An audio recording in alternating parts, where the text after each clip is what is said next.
Dan di minggu pertama bulan Juli ini tema kita adalah The Call to be Holy, panggilan untuk hidup kudus. Kekudusan menjadi hal yang penting bagi setiap warga kerajaan Allah, karena hal ini merupakan identitas dan karakter. Ulangi, identitas dan karakter dari setiap perwakilan kerajaan Allah yang ada di bumi ini. Identik kita kalau mengejar kekudusan pasti kebanyakan berhubungan dengan apa? Tidak berzina. Amin. Tidak berzina, tidak minum alkohol, tidak merokok. Terus apa lagi? Tidak judol. Apa lagi? Tidak iri hati, tidak gosip dan sebagainya. Tapi kita lupa bahwa kekudusan juga menjadi hal penting bagi setiap warga kerajaan Allah, karena hal ini bukan identitas dan karakter kita.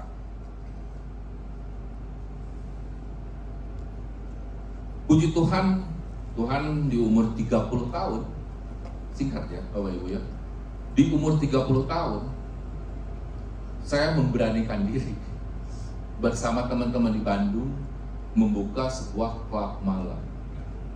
Umur 30 tahun, membuka sebuah klub malam. Identitas saya waktu itu ya hanya menjaring uang. Tapi nggak sangka identitas kalau kita udah ketemu Tuhan, kita bisa diubahkan oleh Tuhan. Amin. Nyangka nggak yang umur 30 tahun buka klub malam sekarang menjadi pengkhotbah di tempat ini? Amin kan? Nah, maka dari itu firman Tuhan tuh bisa mengubahkan kita.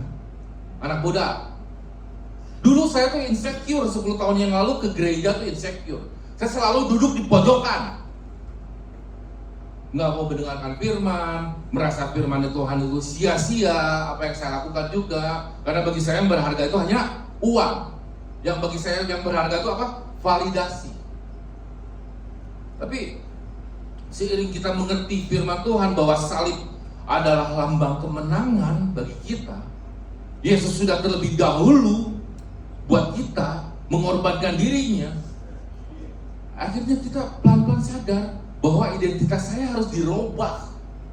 Nggak boleh identitas dunia lagi, tapi identitas anak Tuhan. Amin ya. Bapak Ibu yang asalnya insecure hari ini, rubah karakter menuju kekudusan. Rubah karakter kita. Oh, Koking bisa tuh, saya juga bisa. Pasti bisa. Amin. Saya ada kesaksian lagi.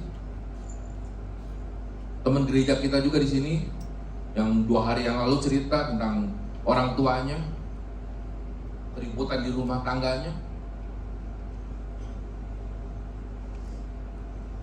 Papanya ninggalin terus, 2 bulan sekali baru pulang, 3 bulan sekali baru pulang, terus pulang ke Cianjur hanya 1 jam doang. Tapi apa yang mamanya lakukan? Tetap memberikan servis yang terbaik bagi papanya. Saya aja yang mendengarnya udah geli ya, pengen tapi mamanya tidak. Mamanya memberikan servis yang terbaik. Saya pribadi waktu awal nikah tadi di mobil pas Reni cerita, loh lu dulu awal nikah Sabtu Minggu di Jakarta. Lu mana inget gua sendiri di rumah, katanya lu di Jakarta. Dugem kan. Sekarang aja Sabtu Minggu di gereja. Tepuk tangan untuk Tuhan dong. Jadi tolong bagi kita semua di sini, Bapak Ibu yang masih berjuang di dalam ekonominya, di dalam keluarganya dan lain sebagainya, tolong kita rendahkan hati kita. Semua bisa dirubah asal kitanya bergaul setiap harinya sama firman. Kebiasaan-kebiasaan hidup kita yang menurut kita najis, yang Tuhan udah gak suka dengan itu, kita tinggalkan. Teman-teman saya yang waktu di dunia malam, saya lost contact semua. Tadi istri saya nanya, teman kamu masih gaul gak sama yang dulu? Wah, boro-boro. Udah saya telepon, udah saya semua. Itu dari 10 tahun, 15 tahun yang lalu kayaknya. Udah saya telepon semua. Nah, begitu pun kita dalam hidup Bapak Ibu. Kalau kita ingin hidup menuju kekudusan, ingin menjadi serupa dengan Tuhan, kita harus delkon hal-hal yang membuat kita tidak bertumbuh. Amin. Ibu-ibu yang masih bergosip, yang mengenang masing-masing masa lalu, delkon teman-teman itu. Jangan kenal.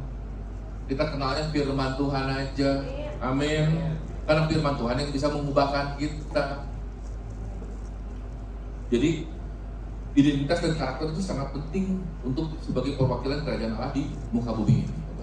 Ada lagi kesaksian satu, waktu Jumat kemarin saya komsel di Sukabumi. Bapak Ibu mungkin ada yang tahu namanya Alit. Alit itu selalu bilang ke saya, King, dia kan pernah di Grab online di Sukabumi. Saya hari ini cuma narik 2 orang. Keuntungannya cuma 10.000. Tapi puji Tuhan, saya masih bisa komsel. Sambil ketawa loh dia ngomongnya. Puji Tuhan, saya masih bisa komsel. Ketawa. Bapak saya sakit, tapi saya tahu ini rencana Tuhan.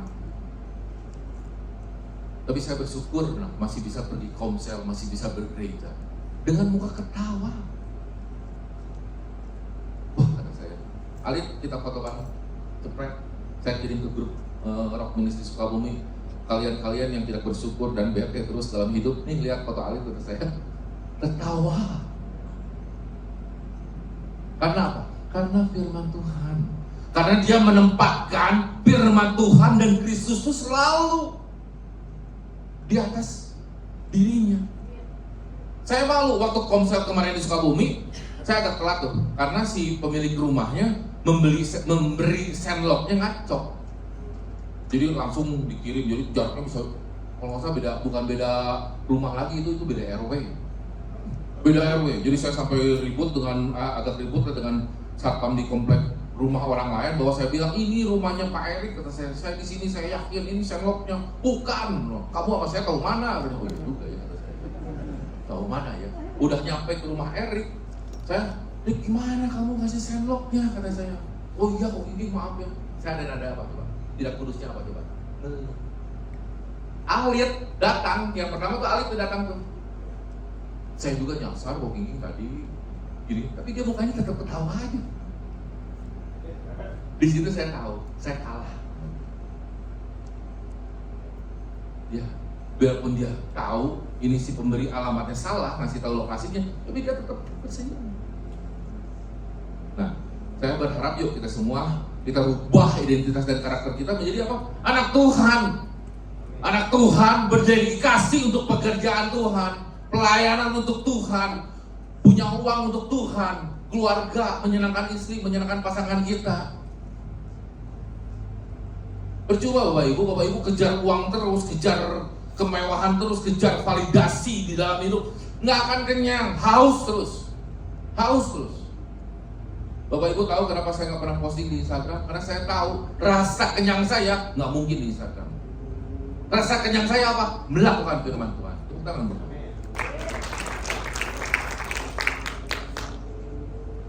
Kejatuhan manusia dalam dosa mengakibatkan manusia tidak kudus di hadapan Allah. Namun darah Yesus tercurah untuk menyucikan dan menguduskan setiap manusia dari dosa.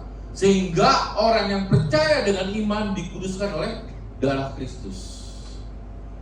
Jadi Bapak Ibu, kita udah jelas Yesus disalibkan di Golgota. Kita sebagai anak-anak Tuhan tuh, kita tuh numpang di sini Bapak Ibu. Numpang. Makanya saya nggak bangga tuh dengan diri saya, pengusaha, nggak bangga saya.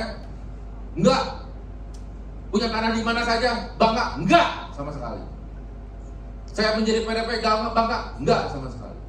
Kenapa? Karena yang paling terpenting di dalam hidup kita tuh firman Tuhan kita lakukan untuk kemuliaan Tuhan. Hanya itu. Follower kamu 1 juta ke 100.000 ke di Instagram, jangan bangga. Selama kamu belum berdiam di dalam Tuhan. Selama kamu masih memuliakan dirimu sendiri, jangan bangga kamu. Amin. Makanya ada teman yang bilang, nah Koki kalau diposting di status WA kayak, enggak usah kata saya. Kalau saya menyenangkan Tuhan boleh diposting. Tapi kalau saya menyenangkan diri saya nggak usah diposting. Apa? Terus kan, jadi manusia kan kalau ada like 100 biji nih di Instagram, Satu lagi deh, like-nya dilihat terus Instagramnya. Betul nggak anak muda? Sejam sekali dilihat Instagramnya. Gitu kan, haus terus kan akan pujian kan, haus terus akan validasi kan, haus terus dengan hal-hal yang harus kita penuhi di dalam kehidupan kita. Sedangkan kita tahu kita tuh di sini ngontrak, tubuh kita tuh ngontrak, punyanya Tuhan. Rumah yang kamu punya 1 hektar, 2 hektar, 100 meter, 200 meter, itu punyanya Tuhan. Hak kamu kelola, tanggung jawabkan tubuh kita, apa yang kita punya itu untuk kemuliaan Tuhan. Tepuk tangan ke Tuhan. Jadi menjalani hidup itu kita harus sudah jelas ditebus oleh darah Kristus dan mempertahankannya dengan sikap yang takut dan gentar akan Tuhan. Kebanyakan dari kita takut dan gentarnya kalau nggak punya pacar. Anak muda, hello, jangan nunduk, betul nggak? Takut dan gentarnya karena nggak punya pacar. Takut dan gentarnya kalau kita nggak punya uang. Tapi kita harusnya takut dan gentar kalau kita nggak kudus. Takut dan gentar kalau kita datang telat ke gereja. Takut dan gentar kalau kita nggak baca firman. Takut dan gentar kalau kita nggak jadi berkat bagi sesama. Harusnya seperti itu, tepuk tangan untuk Tuhan. Harusnya seperti itu. Jangan kita gemeteran kalau kita belum makan. Ke gereja nggak gemeteran. Kita harusnya gemeteran ketemu firman. Hari-hari kita harus dilalui untuk menjadi berkat. Jadi kalau kita nggak menjadi berkat setiap harinya, kita harusnya gemeteran. Amin ya, Bapak Ibu ya.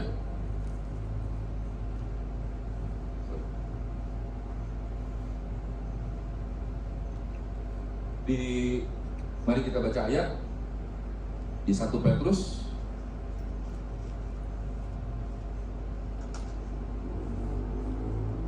di 1 Petrus 1 ayat 14 sampai 19. Hiduplah sebagai anak-anak yang taat dan jangan turuti hawa nafsu yang menguasai kamu pada waktu kebodohanmu. Ingat Bapak Ibu, kita sedang menumpang.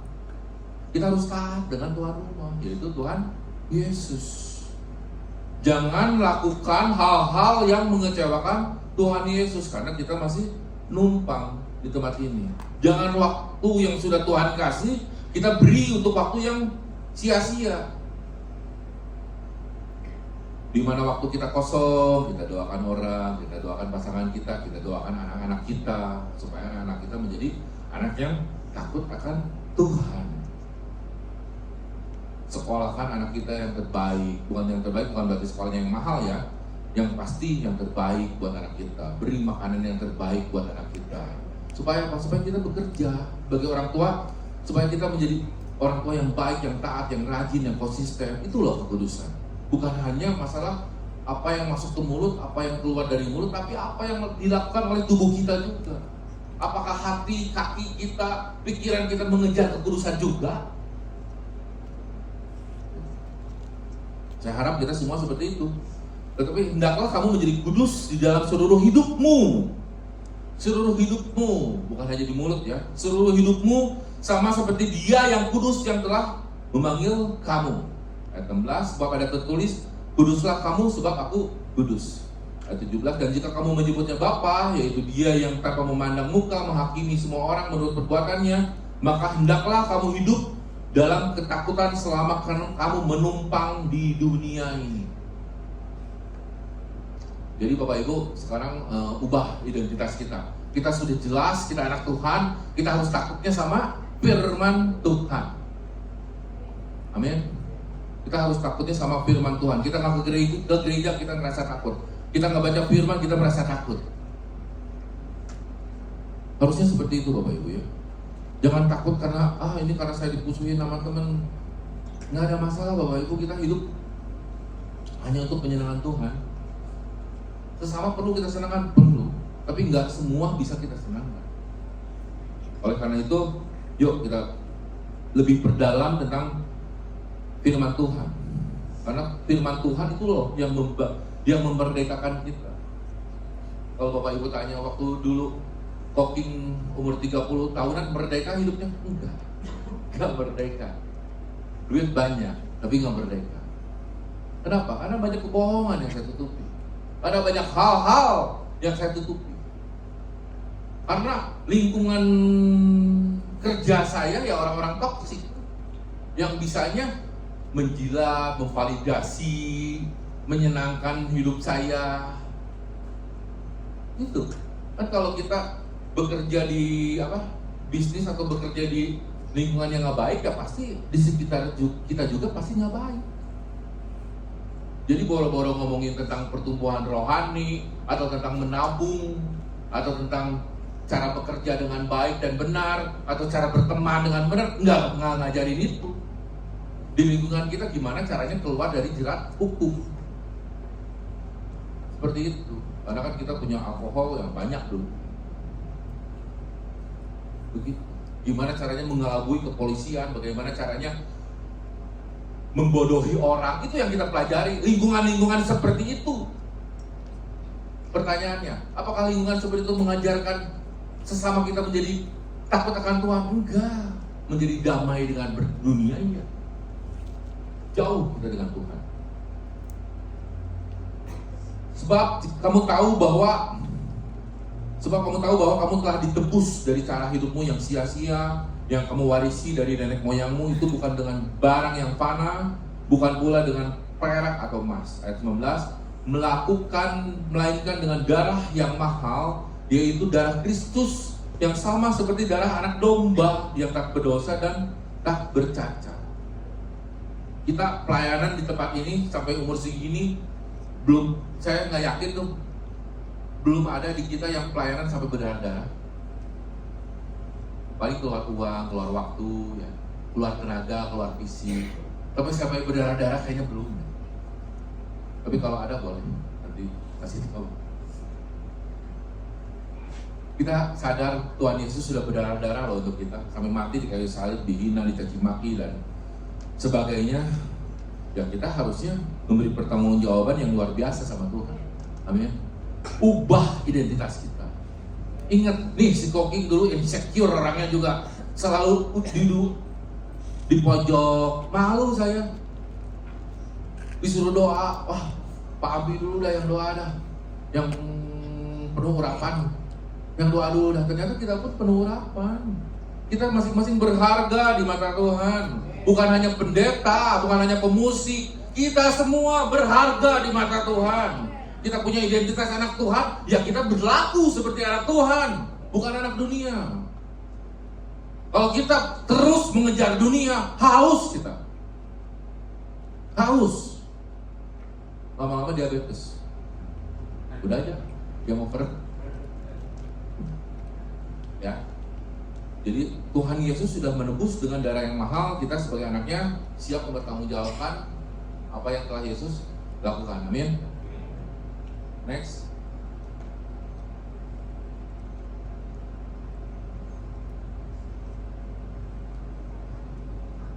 Diciptakan untuk hidup dalam kekudusan. Filipi 2 ayat 5-8. Hendaklah kamu dalam hidupmu bersama menaruh pikiran dan perasaan yang terdapat juga dalam Kristus Yesus. Apa sih yang ada di pikiran dan perasaan Yesus Kristus? Kasih sayang, kemurahan hati, kesabaran, pengampunan. Itu yang ada dalam diri Yesus. Tapi kenapa sih kita suka enggan melakukannya? Penjangkauan, itu yang ada di dalam diri Yesus. Kenapa sih kita enggan melakukan hidup itu? Melakukan hal-hal yang sudah jelas kita tahu, tapi kita nggak mau lakukan. Kenapa? Karena di hati kita egonya masih besar. Tuhan Yesusnya disimpan di mana nggak tahu kan? Kenapa sih kita masih belum bisa melakukan pengampunan terhadap sesama? Karena Tuhan Yesusnya nggak ada di hati.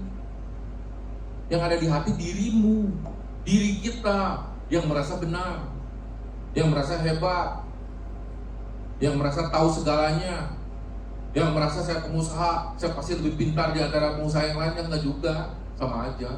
Mungkin karena saya lebih banyak pengalaman aja dan lebih dulu aja bisnisnya, bukan berarti saya lebih pintar. Apakah udah kita menjadi pendeta berarti kita harus dihormati? Oh enggak, sama aja, nggak usah begitu-begitu juga.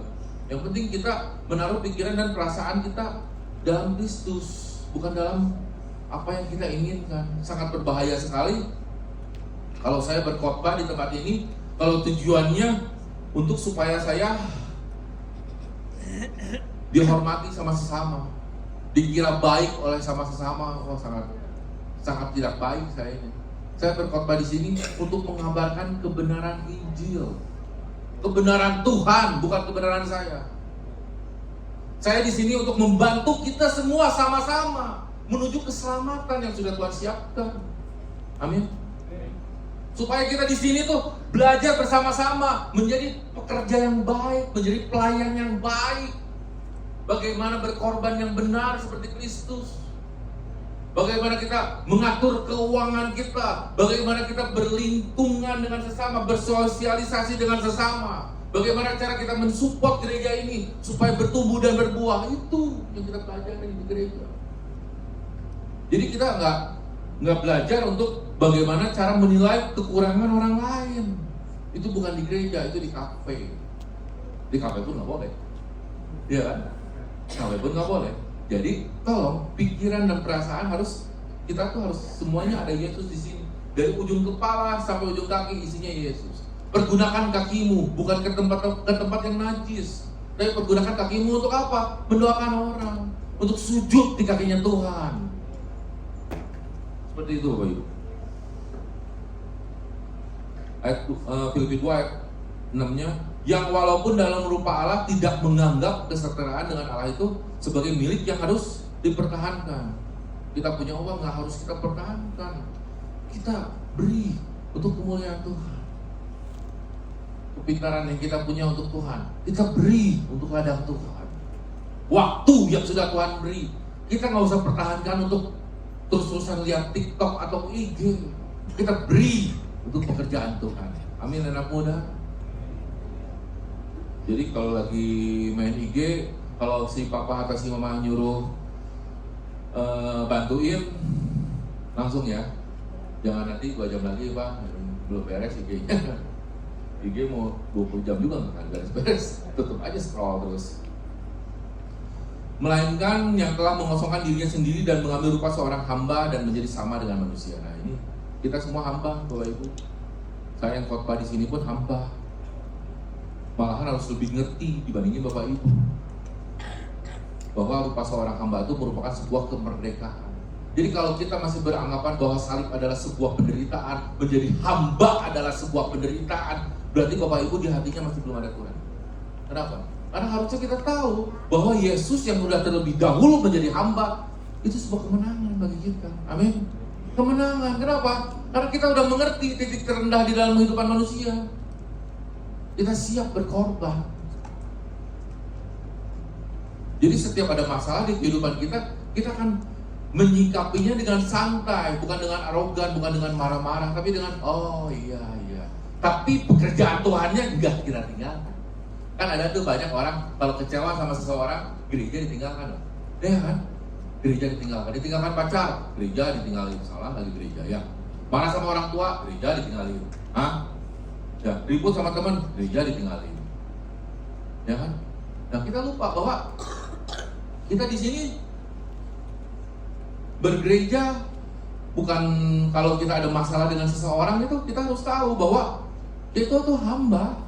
Kita tuh hamba. Yesus pun seorang raja dari segala raja pun dicaci maki, diludahin, ditusuk lambungnya, tetap memaafkan. Nah, kita harus seperti itu.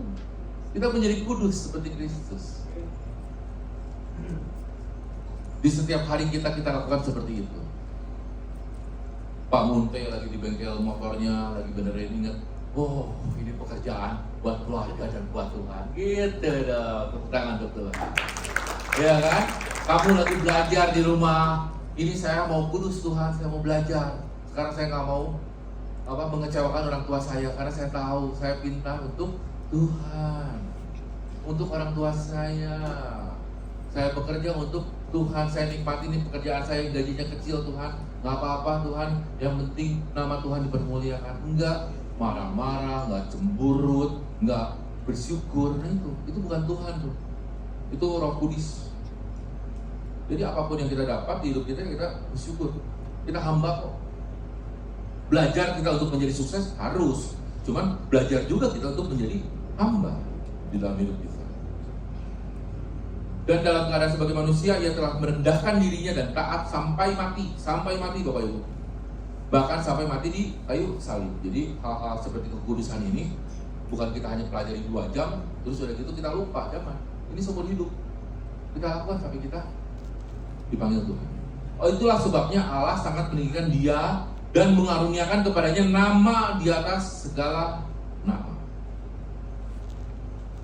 Poin kedua, kesadaran bahwa Tuhan berdiam di dalam kita. Ingat ya Bapak Ibu ya, selama kita udah percaya Yesus adalah Tuhan di dalam hidup kita, keselamatan itu nggak hilang. Ingat ya, kalau Anda Bapak Ibu di sini udah menyatakan Yesus adalah Tuhan dan Juru Selamat dalam hidup, keselamatan itu nggak akan hilang. Keselamatannya nggak hilang, kitanya yang melarikan diri dari Tuhan. Ya. Keselamatannya sudah Tuhan berikan nih, keselamatan untukmu. Tapi kitanya yang lari dari keselamatan itu. Rohnya yang kita buang di dalam hidup kita. Bahwa kita harus sadar bahwa Tuhan itu sedang ada di dalam diri kita, kita aktifkan terus. Maka dari itu waktu dulu pertama saya bergereja, suka nggak suka, saya tuh paling senang tuh dengar firman Tuhan, khotbah pendeta di YouTube sama lagu-lagu rohani. Terus aja saya dengar. Biarpun saya lagi kerja itu saya dengar terus itu. Kenapa? Karena saya tahu saya harus bergaul akrab dengan Tuhan. Biarpun nggak saya dengar terus karena saya juga lagi bekerja ya, tapi saya tahu minimal suara-suara yang bagus yang di telinga saya itu masuk. Biarpun mungkin harusnya 100% yang saya masuki cuma 5% misalkan, ya nggak apa-apa. Dibandingkan lagu-lagu yang nggak jelas, yang mellow, sama nangis ya, udah hidup rumit nangis kan. Ya kan, lebih baik dengar pendeta khotbah kan. Bosen nih udah dengar pendeta khotbah 2 kali khotbah lagu pujian. Berusaha untuk menyenangi lagu-lagu pujian dari yang asalnya lagu-lagu dunia. Begitu tuh Bapak Ibu. Kita harus sadar ya bahwa Tuhan itu sudah berdiam di dalam kita. Di Kolose 1 ayat pasal 1 ayat 27, kepada mereka Allah mau memberitahukan betapa kaya dan mulianya rahasia itu di antara bangsa-bangsa lain, yaitu Kristus ada di tengah-tengah kamu, Kristus yang adalah pengharapan akan kemuliaan.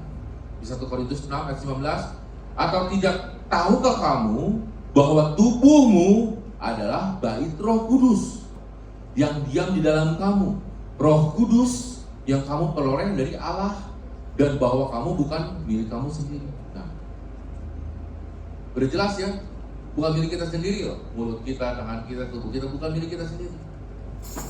Kita mau pergunakannya untuk apa? Jadi kalau Bapak Ibu di sini, adik-adik di sini bilang, saya mau pergunakan untuk mengejar kekayaan, boleh. Tapi kekayaannya ujungnya harus Tuhan. Oh Tuhan, kalau saya dapat 100 juta nih bulan ini nih, saya mau beri buat Tuhan sebagian. Begitu. Jangan udah dapat 100 juta kasihnya 10.000. Perpuluhannya enggak. Nah ini pada yang lain jarang ngomong perpuluhan, saya mau ngomong perpuluhan. Perpuluhan itu kekudusan juga Bapak Ibu. Kita berterima kasih apa yang sudah Tuhan kasih. Tanyalah ke Bapak Ibu sendiri, siapa di sini yang sudah perpuluhan setiap bulan? Yang sudah taat dengan perpuluhan? Jangan 10%, harusnya 100%. Semua yang ada di diri kita. Jadi yuk kita sadar bahwa tubuh kita bait Roh Kudus. Jadi apa yang masuk ke mulut kita yang kudus-kudus saja. Yang kita dengar di telinga kita yang kudus-kudus saja. Dulu saya senang ngobrol dengan sesama tuh ya, hal-hal yang berbau gosip atau berbau yang enak-enak ya, yang bikin kita ketawa dan lain sebagainya. Karena bagi saya itu hiburan. Bagi saya itu hiburan di hari Minggu dan ya di hari Senin sampai hari Sabtu, bagi saya itu hiburan bagus. Tapi lama-kelamaan saya sadar bahwa apa yang kita omongkan tuh mempengaruhi kita juga pas kita pulang kan. Betul ya? Apakah kita pas ngobrol di hari Minggu itu sudah pulang gereja misalkan, apakah apa yang kita obrol itu membuat kita excited, di dalam Tuhan atau malah membuat kita menjadi drop di dalam Tuhan. Nah, kalau itu membuat menjadi drop, oh saya mundur dulu dah. Mending saya pulang ke rumah, saya baca firman di rumah aja. Kenapa? Karena percuma. Hanya menyenangkan daging kita. Tadi Pak Arifin bilang kan, ada serigala hitam, anjing hitam dan anjing putih. Nah, siapa yang kita kasih makan nih setiap harinya? Kalau kita kasih makannya anjing hitam terus, ego kita, kesenangan kita, hobi-hobi kita, ya pas pertarungan ya udah pasti yang putih kalah. Tapi kalau kita kasihnya yang putihnya firman Tuhan, dekat dengan Tuhan, berjemaat, banyak berdoa dengan Tuhan, dengan sesama, ya pasti pertarungan yang putih yang mana. Nah, kita tinggal pilih, kita mau pilih yang mana di dalam hidup kita. Jadi kalau Bapak Ibu bilang, saya tanpa Tuhan tapi saya bisa kaya, mungkin bisa, mungkin. Tapi pertanyaannya, punya sukacita, punya damai sejahtera nggak dari Tuhan? Punya ketenangan yang luar biasa nggak dari Tuhan? Itu loh. Jangan sampai kita terlihat hebat di jasmani, tapi di hati kita kosong. Next.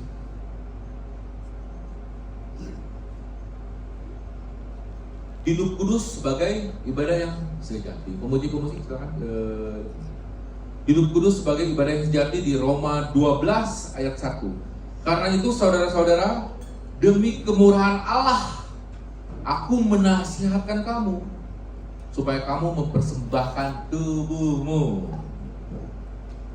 sebagai persembahan yang hidup, yang kudus dan yang berkenan kepada Allah.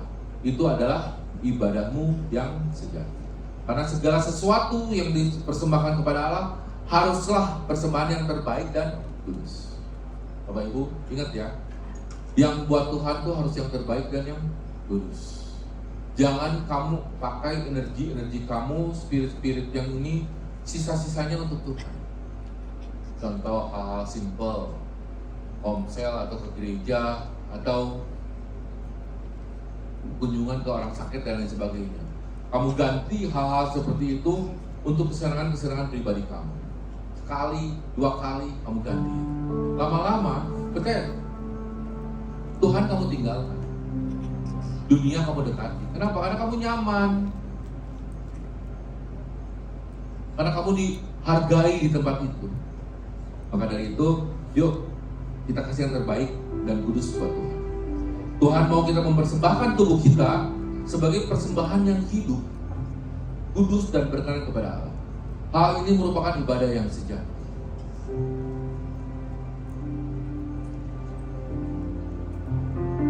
Waktu saya mempunyai klub, Bapak Ibu, teman saya tuh banyak banget di Bandung.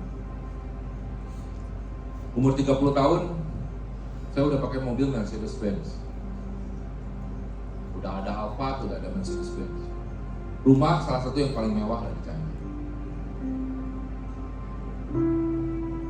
Paling mewah, udah pakai remote tuh. Berarti 16 tahun yang lalu ya, udah pakai remote. Tapi hati saya kosong. Memberi kepada seseorang itu, saya sifatnya transaksional. Bahwa saya memberi, karena saya berharap orang tersebut bakal baik sama saya. Teman-teman di lingkungan saya di Bandung dulu, ya membicarakannya tentang uang dan uang dan uang. Dan bagaimana caranya memanipulasi sesama kita. Bagaimana caranya membodohi orang untuk menjadi tetap bodoh. Biar kita doang yang kaya. Makanya dalam orang bisnis di dunia malam itu, gimana caranya pengeluaran sedikit tapi pendapatan banyak. Makanya sering tuh kita lakukan minuman-minuman oplosan dan sebagainya. Yang modalnya 100.000 kita jual 1.500.000, 2 juta dan sebagainya. Keuntungan ya jelas banyak sekali. Tapi apakah saya bahagia? Apakah saya sukacita? Enggak, Bapak Ibu. Saya punya rumah mewah, kan saya jual. Saya jual.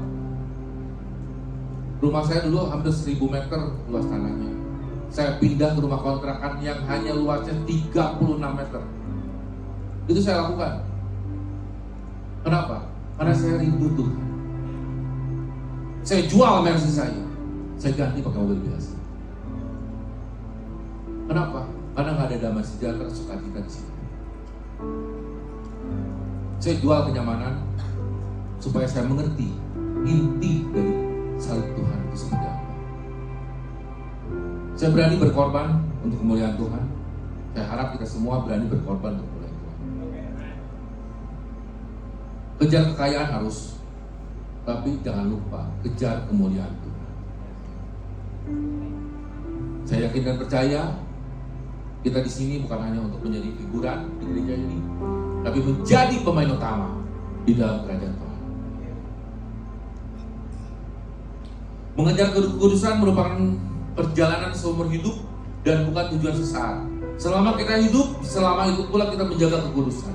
Dan selama itu pula kita terus mempersembahkan hidup kepada Tuhan sebagai ibadah yang sejati. Penyembahan akan menjadi sia-sia dan tidak memiliki kualitas pada saat kita menghadap Tuhan tanpa kekudusan. Nah, ini Bang Farley yang paling sering komen. Kita apresiasi ya, luar biasa komenan-komenannya. Mantap, makasih Bang. Tuhan berkati Bang. Yang selalu mengingatkan kita semua di grup bahwa ya, kita jangan asal di dalam bergereja ini. Kita jangan asal berumah tangga, kita jangan asal berteman, karena kita ingin hidup kita hanya untuk menyenangkan Tuhan. Amin. Next.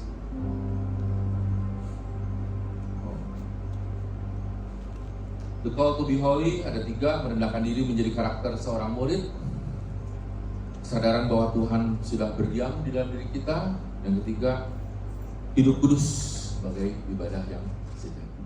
Tuhan berkati.